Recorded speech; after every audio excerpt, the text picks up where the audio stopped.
Hi everyone and welcome back to Haley Car TV. Today I've got a really exciting guest to share with you. It is my great friend, longtime friend, Calise Simone. Born and raised in Australia, Kelis is a New York-based psychic medium, a certified spiritual advisor with the Lisa Williams International School of Spiritual Development, and a certified intuitive consultant with the Holistic Studies Institute of New York. Kelis comes from a lineage of mediums and intuitives dating back many generations. She's been featured on Fuse TV and Calling Out Radio for her psychic work and described as a very gifted medium by celebrity clairvoyant medium Lisa Williams. So during a reading, Kelis communicates information directly from spirit and interprets impressions she receives on topics including love, relationships, family, career, life path, and self-fulfillment. And currently, Kelis reads for clients all over the world from New York City, including Australia, New Zealand, England, Switzerland, the Virgin Islands, Japan, South Africa, Ireland, United States, and Peru. So cool, Kelis. Welcome to Haley Car TV. Thank you so much for taking the time to talk to me today. I'm so excited to share. Thanks for having me. You. So let's start with, your story. How did you learn that you were psychic? Okay. Well, I thought I was going crazy when I first realized that there was something going on. But basically what happened was, I don't think everyone knows this, but a lot of people know this. I actually have a background in finance and accounting. And so I was working for a hedge fund in New York. And before that, I'd worked at broking firms and accounting firms and things like that. And I started to get the feeling that I was too stressed. And as everyone told you back in the day, when you're too stressed, you need to meditate. So I was like, all right, fine, I'll meditate. And so I learned how to meditate. I went to classes, I went to groups, I sat in circles, and I was like, you know what, this is actually kind of fun. I feel like I feel better about myself. I can concentrate more. I really like this.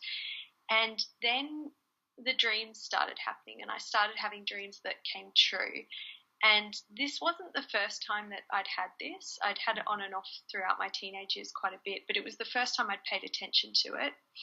And the other experience which really got to me was the physical mediumship. So things started to move around my apartment, and doors were opening and closing, taps were turning on and off, lights were turning on and off.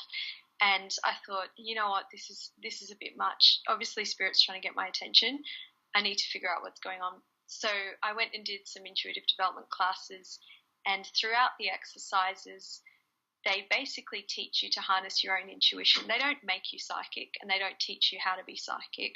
But what they do is, if you are psychic, they help you understand the gift that you have or the ability that you have and how to use it.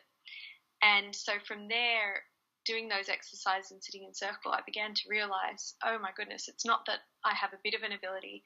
I'm actually really helping people. And it's going beyond what I expected was even possible. And I was able to give information to people about situations in their lives which I knew nothing about, very detailed information that was really helpful to them. And I thought that was so cool. But at no point did I plan on doing it as a career or anything like that. I just thought it was a cool thing that I could do. And I began to realize, like, looking back, I'd been seeing dead people since I was a child. Not as in like looking at dead bodies, but seeing faces, hands coming out of the wall, feeling people around me at night, things like that. And I used to complain to my mom, like, there's someone standing over my bed, and she's like, no, there's no such thing as monsters, it's not real. And you think as a kid, like, oh, it's just my imagination, so you dismiss it. And I'd also been seeing auras since I was pretty young as well. And again, I dismissed that and thought I just had really bad eyesight and I needed glasses, and that's why everything looks so fuzzy. So you justify things in the way that you know how. And I do think a lot of people have this ability and just don't really tap into it. But basically from there, that point where I realized I had this ability, my friends started asking me for readings, and then their friends wanted readings, and then their families wanted readings. And then I thought, well, I guess this is something that I'm being called to do. And then I was asked to be on TV, and then radio things came up, and I just kind of went with it. And here I am. So, bit of a change, huh? Yeah, it's amazing. And I can definitely say that you've helped me a lot in my life with your abilities as well. Side question. Were you Yeah. scared when you first discovered this? Was it scary to you? I mean, you Before were I in finance. I know. Okay, so that's actually an interesting question, because before I knew what was going on, I was pretty cynical of the industry, and I was pretty cynical of this work, and not even skeptical, but like cynical, like, you know. And I even remember saying to a friend of mine about a year before all this started, you know, do you believe in life after death, blah, blah, blah. And he was like, no, I don't really believe it. And I said, you know what, me neither. I believe when you die, and that's it. And even as I was saying it, I was like, something didn't feel right about it. But that's what I'd convinced myself, you know, at that moment. And I'd had situations that had made me aware that everything happens for a reason, that had proven to me that there's synchronicities and signs and all that. And I just kept dismissing them because I couldn't put two and two together as to how it worked until I had the experience myself. And yeah, at the time when I really opened up to it, and things were moving around, and I was having these dreams and seeing these people more than ever before, it took me straight back to my childhood, and I was really overwhelmed. And that's really why I started learning to develop it, so I could switch it off and be more present. So cool. So I was trying to get away from it. Yeah, and it just caught back up to you, didn't it? It was like, no. Yeah. I guess one of the biggest questions people ask me, and I think you are probably the perfect person to answer this question. Yeah. You probably get it all the time, is what is the difference between intuition and fear? Or intuition and your own imagination. Yeah. Because it doesn't always have to be something scary. You can think you're right about something just based on an inner knowing, and then realize you've made it all up. And you and I have had a lot of fun with this, actually. I don't know if you know, but there have been situations where Hayley and I have both dismissed our intuition fabulously, spectacularly, let's say. And we've both just said, like, oh, you know, no, we're just making it up. It's not real. And then things have happened that we both felt were coming. And it's, you know, like, it even catches me up.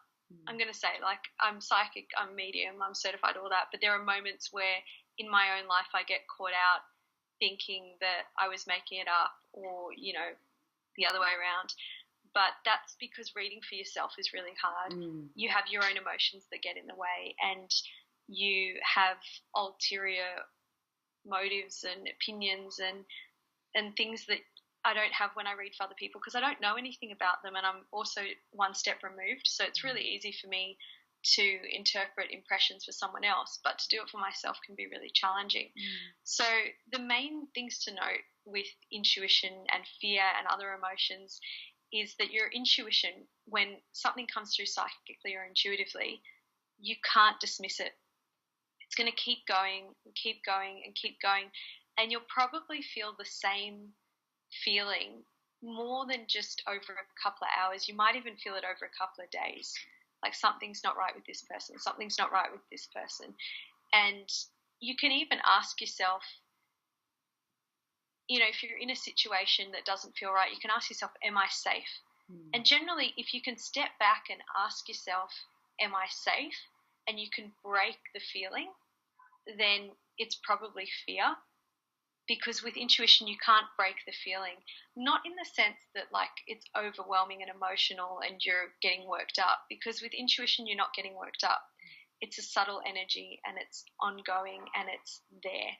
And so if you can break the feeling and say, am I safe? And in that moment, you've stopped it, and you can breathe, and you can answer that question, then you probably are safe. But if it's something that really is life-threatening, just get out of there, because you don't want to take the chance, you know? Like, if it's something, I know why you're laughing.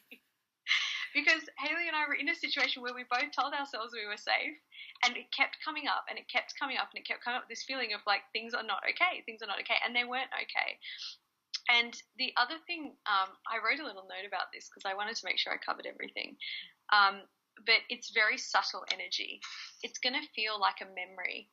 When you think about something that happened a long time ago, it's, unless it's like a huge memory, but just like those gentle ones, it's just gentle, it's there, it's a reminder, it's constant, and it's this feeling of, I should go and do something. And this manifests in two ways. So I'm going to tell you a little bit of a story here. The first way this can happen is that your body takes over. And this happens to me a lot these days because I guess I'm more in touch with it than most people. And for example, I was sitting on the subway a couple months ago now. Yeah, this happens a lot, but specifically a couple months ago was the first time I noticed it happening. And I heard the voice inside my head that said, you need to move, you need to move, you need to move, you need to move. And I stood up and I didn't know why. And I just started to stand up. And as I did, the person next to me went, oh, and sneezed all over where I was sitting. And I'm like, oh, that's disgusting. That's so gross. Because in New York, there's a lot of germs going around, especially like in the wintertime with cold and flu season. And so I didn't know why I was moving out the way, but that's why I was moving out the way. And things like that, like if it's time to go, like if there's going to be a delay in getting to where I need to go, and I have, like, say it's going to take me an hour to get there, but it's going to take 30 minutes to get there, but I have a full hour, I start to get worried, and I'm like, why am I getting worried? Why am I getting worried? I have no reason to worry. And then I think, oh, there's probably going to be a delay. So, and then what I usually find out is that there is a delay, and that's why I get the feeling I need to leave now to get there on time, even though logically I know I have time because I've started to foresee some kind of challenge along the way. So usually I just kind of go with it, and the more present you are and the more in touch with your intuition you are, the less fear will happen at all because you'll always know to trust what you're getting. I love that. It feels like a memory. It's that kind of homely, that feeling, and it just stays with you and you can't ignore it and you can't make the feeling go away. So you can't change the feeling by saying like, am I safe? And sometimes your body takes over. That's awesome. Yeah, and sorry, that's quite a long answer. No, but I love that. There's a lot of facets to it. Yeah. I can give you one more example as well. Please do, yeah. I was walking through Grand Central Station, which is kind of like, if you've been to London, it's like Piccadilly, or if you're in Australia, it's like the QVB, but bigger, like it's in Sydney. You know, it's a big station. There's a lot of people. And New York's obviously had a lot of attention in the media for terrorist attacks and things like that. And so whenever I'm in a crowd situation, or at least a couple of years ago, I always get this feeling like, oh, you know, it's probably not the safest place. But I haven't had it in so long. I hadn't had it in a long, long time. And this was March last year. March of 2016. And I'm walking through, and there's an Apple store there, and I'm going to get something fixed. I'm walking through, and I get the feeling that I haven't had in so long, the feeling of it's probably not a safe place to be. You probably might want to consider not being here. And I just got that wave. And it wasn't, oh, my God, I have to get out of here. It was just that wave of, you know, something's not quite right. And then I sat down to wait because there's a lot of waiting at the Apple store. And I checked my phone, and there was a text from my dad saying that the Brussels attacks had just happened and that a lot of major cities were on watch and that I should just go home. He said, I don't know where you are, but you should probably go home because a lot of the major cities are on high alert. And I was like, there it is. Okay. And, you know, and I replied and I said, yeah, thanks, noted, I'll start heading home. And so I did, but it was that thing of I didn't at any point feel scared, but I just kind of felt like, you know what, something's not right. And that's how it starts. And when you dismiss something's not right, then it becomes you need to make a move. Okay, now you need to do something, and then your body starts to just go. Right. And so now you have the I'm build thinking, up. you know, Fear, you don't really get the build up. Sorry? With fear, you don't tend to get that build up. Yeah, I was just thinking, you know, if it's, because now I'm thinking of this, there's certain intuitive times when, like, say your body is trying to tell you something in terms of a message, like, pay attention to me because otherwise you're going to get sick. And I mean, you can tell me if this is wrong, but it's like that's that same thing. It's like if you ignore the little niggles, they get bigger and bigger and bigger until your body goes, hey, I'm just going to shut down for a bit until you pay attention to me. Is that right? Absolutely. Yeah. And the toughest part is that these days we're trained to push through. Yeah. You know, like, oh, push through, it's, you know, no pain, no gain. And nah. How do you think, like, a modern day girl or guy who's watching this, who works in a big city, who's got a corporate career and is listening to this going, yeah, I need to pay attention to these niggles. How can they sort of, what's something they can do to sort of turn their mindset around to make this more important for themselves? Like, what do you do to to remind yourself, like, okay, this is actually really important, and how do you justify that in the world where we're conditioned to push through? Well, see, it depends on your situation. Like, I've got my life set up in such a way where I'm completely in control of my schedule, and I did that on purpose because for many years it wasn't that way. And that got me into a lot of trouble, like health-wise, physically, emotionally, all those things. And so I know for me, it's really important to listen to those signs. And I think for people, you know, if you have a job that doesn't allow you to stay home when you're sick, or that doesn't give you the freedom to maybe not engage in a task if you don't think it's good for the business, then you have to start looking at how that makes you feel. And if it's something that's really important to you, you might want to just reconsider your whole situation. But if it's something where, you know, like say, for example, you're engaging in a project that's going to fund a company that you don't ethically support what they're doing. Because I've been in that situation where we were researching and engaging in funding a company where I didn't necessarily agree with what the company was doing. And, you know, I was removed enough that my priority was me and keeping my job, and I just kind of went through with it. But then in the back of my mind, I knew long term that I needed to make changes. So I think it's a process of just constantly taking stock of your life and where you're at, and knowing that if there are little signs that things aren't the way you want them to be, or that things don't feel comfortable with you, that you need to take note of that and start making changes towards a life where you do feel happy all the time and you do feel really good about what you're doing all the time. That can involve meditating and checking in with yourself on a regular basis. I love that answer. Thank you.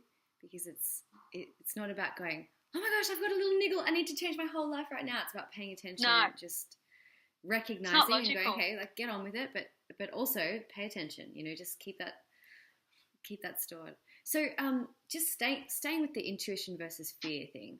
What if someone has like a really big decision to make and they're like, I think this is the thing that I'm supposed to be doing, but what if it's fear of moving away from what I don't want instead of actually intuition? Like, you know, when someone really wants to move forward with their life and they're not sure if it's an intuitive hit or they're just fearful. How does this apply on that level? Call up your psychic friends. That's what I do. I call my mom, I call my friends, I call my psychic friends. Sometimes you don't know. Sometimes you need to get perspective from the people around you. And sometimes they will tell you what you don't want to hear, and that gives you the answer. Like sometimes they all say, it's a really bad idea, it's a really bad idea, and you go, okay, but I really want to do it, so now I know that I need to go and do it. And that's all I can tell you. Like, I can only talk from my own experience and, you know, just feel your way through. Like, if something, what I've found, which has been really, really cool, if something is a really, really bad idea and not in line with your true path, you'll either be prevented from doing it or you're going to learn something massive from it. So if it feels like it reminds you of something you've already done that ended badly, then look at why that ended badly. Did it end badly because you couldn't cope with it, or did it end badly because everything you did to try and make it work didn't work?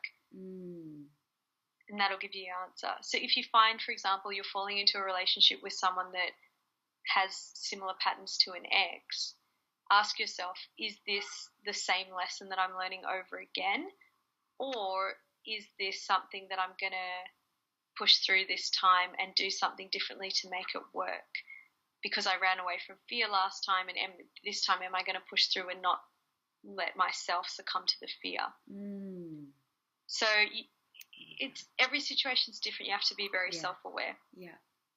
But generally, if you feel inspired to do something and you know that you're capable of doing it, give it a go. Have an exit strategy, but give it a go, because you're not going to know unless you try. And I guess fear will still be present if you haven't done it before anyway. It doesn't mean you're not supposed to do it. No, it's natural. If you're not supposed to do it, you won't feel motivated to do it. You'll feel a big lump in your chest when you think about it, and there'll be a lot of situations that'll be blocking you from moving forward. Now, it's really important to understand that your mindset doesn't get tangled up with that, because you might be in the mindset that you don't want to do something even though it's really good for you. And that's when you can step back and you can even journal, like, do I truly want to keep this in my life? yes, I do want to keep this in my life. Okay, so why am I pushing to get rid of it? Or why am I pushing to move away from the place that I really want to be? Or do I really want to go there? Yes, then why am I putting up all these blocks to not go there? That's amazing. Thank you. So good. So, I mean, I suppose for anyone who's watching or listening this, they would already be seeing some of the benefits of having someone like you on their side, a psychic or an intuitive, right? On their team. I know I love it. But what do you think are the real benefits for people? And you can maybe even speak from your own experience of having an intuitive on your side, like on your team as you're moving through life. Well, the biggest thing is it depends on if you believe and if you're open-minded. Yeah. Because if you're not open-minded, someone can sit there and give you all the advice that you need to hear and all the impressions that you need to know. And if you're not going to listen to it, it doesn't make any difference. So let's assume that you are open-minded and you are open to it. Yeah. Basically, a really good reading should give you a sense of calm and a sense of knowing and a sense of greater understanding as to what your priorities are at that point in time. You will always have free will. And that's why I give people everything that comes through, whether it feels good, whether it feels bad, whether it feels right, whether it feels uncomfortable, because they need to know everything. They need to know that the path they're going down, what's working for them and what's not working for them. Say, for example, a client walks in, and this is a very straightforward example. It's not always straight. In fact, most of the time it's not straightforward.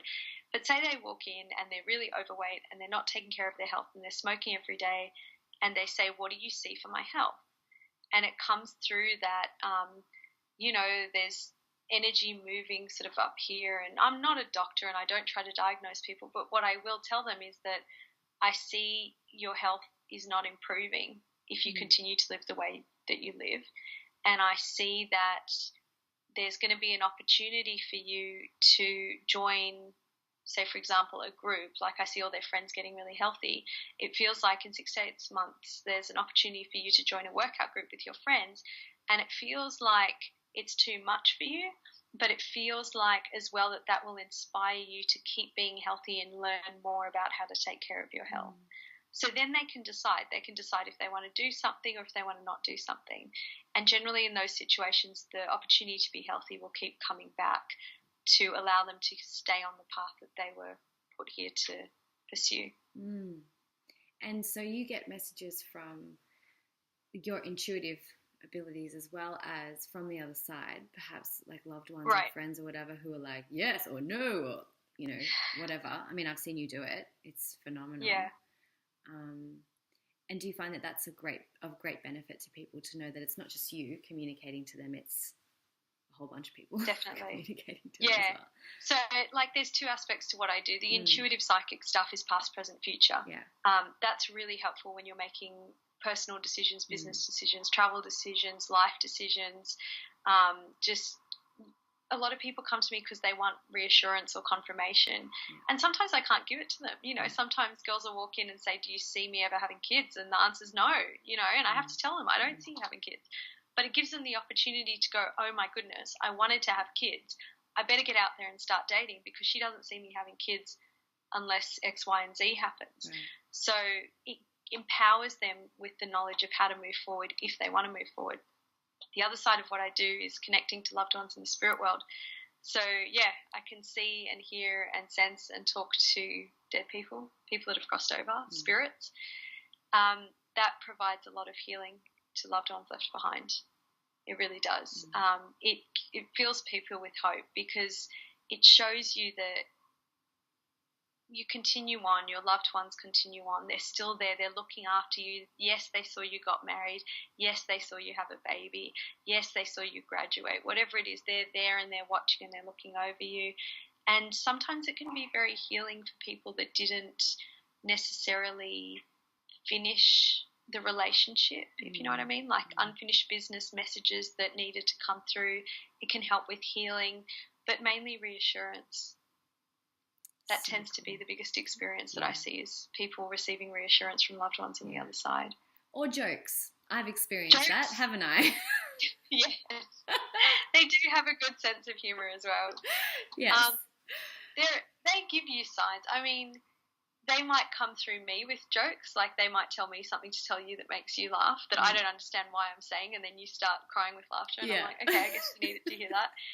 But also they're pretty, like my spirit guides or loved ones in the spirit world are pretty funny, and they have a good sense of humour and timing, and, you know, they'll make things. One time I was freaking out about money because I was about to go travelling, and I had the money ready, but it was just like a lot of money. And as I was having my freak out moment, a piece of paper fell off my vision board and went down and floated down onto my keyboard. And it was a fake $1 million bill, US $1 million bill. And it floated down onto my hands. And I just started laughing because I knew my great-grandmother was standing right there. Yeah. And she'd given me a message a few weeks before that about money. And, you know, it was just funny. So cool. So I know a lot of people sort of fear this kind of stuff, especially when we talk about seeing spirits on the other side and stuff like that. They fear like bad stuff happening, like bad energy or, you know, evil or whatever. Does that ever sort of come through, or does that happen in this kind of work for you? For me, no. Okay. I suppose, like, technically anything's possible. Yeah. A lot of that fear and drama comes from two things. It comes from Hollywood and it comes from organised religion. So, first I have to say organised religion is awesome in the sense that it keeps people involved in something. It gives them hope and it gives them structure and all that stuff. I have no problem with that. I think it's a good thing. What I have noticed, though, is that some religions treat psychic work as a cult. Yeah. Because and a cult is in OCC, not a space cult, like occult work. Because maybe back in the day, you know, witches and wizards and spells and all that, it all kind of got a bit mixed up. So because of religion and belief systems that come through that, a lot of people have been taught to fear the psychic world and the spiritual world. But I've spoken with religious leaders and I have clients that are very religious. Some of them are even quite high up in certain religions, and they've had spiritual experiences. The more spiritual you are, the more you're going to connect to spirit, whether you're a nun or a priest or a rabbi or whatever. And I have clients that are all of those. Believe it or not, they all feel spirit. Yeah. I mean, not all of them, but the ones that come to me, they know. Yeah. You know, if you're spiritual, you know. So think of it like a radio station. So frequency matches frequency, vibration matches vibration. When I open up and I tune in, I connect with a positive intention and a positive energy. I connect with the intention to bring through messages of hope and upliftment from the spirit world to you to help guide you on your path. I'm not trying to breed revenge. I'm not trying to cast spells on people, which have their own purpose in their own practices for their own reasons. But for me, the intention behind what you do determines the outcome. So if you connect with a negative intention, you'll have a negative experience. When I open up, firstly, the client that comes to me wants to hear from their loved ones. That's all I'm intending to connect to, and that's all I get. And they want to know information that can help them on their path at this time. So when you turn on the radio and you tune to a station, you choose what station you tune to. And you'll hear songs on that radio station that you don't like. The same way I'm going to get messages that come through from their loved ones that they don't want to hear. But that's what's on the station, so that's what comes through. But I'm not going to tune to heavy metal if I don't want to listen to heavy metal. Even though heavy metal is still on the radio. Yeah. You know, or I'm not going to listen to like dramatic war story talkback radio if I'm not in the mood for dramatic war story talkback radio, even though it's out there and it's broadcasting and it's coming through, because I don't care, you know. Yeah. But if I'm in the mood, I know it's there and I can connect to it. But generally with this work, I'm not trying to connect to darker spirits. I'm not trying to connect to darker energy. I don't drink. I don't, you know, do anything like that. I keep myself really healthy and I get a lot of sleep. So, you know, it keeps my vibration really high, and that tends to keep me connected to lovely energy. That's awesome. Thank you. Yeah. So, last question. What is a sign? And how do you spot them? And people talk about, I saw a sign. Is it a sign? I don't know if it's a sign. I think I saw a sign. I followed the sign. Like, what? Tell us your interpretations of signs and how to know if it's a sign and what to do. Yeah. Okay. All right. So step one, if it feels like a sign, it's probably a sign. Okay. But I have to say this with the caveat of there are always people out there who completely over-dramatize their life and, oh my God, it was a sign. Oh my God, like he called me and then it happened and like I missed the call, but I know it was a sign. Okay, sometimes it's not a sign. So you gotta kind of like keep it in balance. Here's the way that I do it. Okay, it's out of the blue. It's unconnected to other things that are going on, and it gives you it evokes a certain emotional feeling within you. Okay, so you're walking along the street, you're thinking about your issue of the moment, because we all have issues at the moment. You're like, oh, should I do it? Should I not do it? Should I do it? Should I not do it? And then you look up, and on the bus stop is this poster that says, go for it. And you go, cool. I'm going to go for it. But, say you're walking along the street and you think, should I do it? Should I not do it? And you look up and the stop sign turns green. Well, it's traffic, it's road, generally not a sign. You know what I'm saying? Yeah. Like, it's kind of, things will happen. Some things are out of the blue, some things are just kind of part of everyday life. Right. But most common signs, people find coins, they find feathers, they see butterflies, there's certain types of flowers that their loved ones leave them. They might hear a song on the radio that reminds them of a loved one in the spirit world. I've had... Generally, the ones that, like you see 1111 or 333, all of those can be signs, but it's not limited to that. And generally what I find is it'll answer a question that I have in my head at that moment, and it's unexpected, and it'll make me laugh. Yeah, right.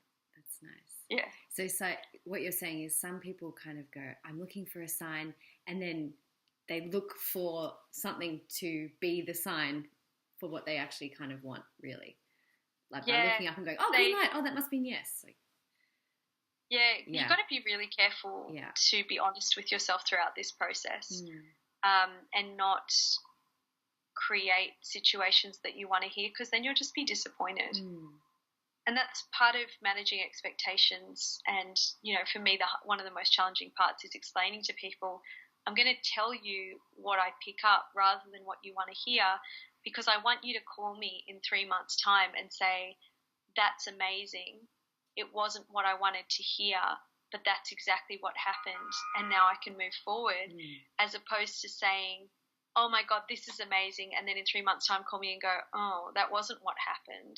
I'm never coming back. And I've told you things that you didn't want to hear that have happened, and it wasn't what you wanted to hear at the time. And I've even had girls, and this makes me laugh so much, they come up to me and they say it so like openly, I came to you for a reading and you told me that I would leave New York and I would move upstate and da-da-da. And at the time I was like, that's complete. And then, and they just like start cursing. And then, but you know what? 3 months later it happened exactly as you said. And that was just amazing. How did you guess that? And I'm like, well, I didn't guess it, but like I felt that it was happening, and that's why I shared it with you. But it's really sweet, it's really lovely, and I love the confirmation, and I love all of these girls and all the people I read for. They're all so special, and they make my life so much fun. But I also love to make fun of them too, because but it was really funny, because she's right. Like, you do go for a reading, and you do have people tell you the most bizarre things. And if someone told me I was going to do this as a job, like, say, 10 years ago, I would have laughed in their face and said the same thing. Yeah. You'd probably said the same thing about your life too. But then it happens and you go, oh, okay, I'm going to call that person back and have another reading now, because that was pretty accurate. Yeah. So you just got to be open, see what happens. I love that. Thank you. Yeah. So, you're welcome. Chick, where can people find you? Well, I travel around, but you can always get in touch through my website, which is KaliseSimone.com. CalIseSimone.com. I'm on Instagram at Calise Simone, Twitter at Calise Simone, Facebook /Calise Simone, however you do Facebook. And yeah, or you can, all my details on my website, so you can just send me a message there and book a reading. You can book a reading via Skype if you're not in New York or Sydney when I'm there. Or you can come in person if you live in one of those cities and I'm there while you're there. So cool. I'll pop a link to your website down the bottom of this video. And cool. The final thing is I usually like to ask everyone who I interview to give the tribe a dare. Okay. So what is your dare? And I hope if you've enjoyed listening to this and watching this, I have thoroughly enjoyed it. I'm going to be going over it again and again and again. I want you to do what Calise says and just see what happens. So what is your dare for everyone today? Okay. My dare is and I'm going to do, Spirit said 24. I was going to do 48, but for 24 hours, completely rely on your intuition.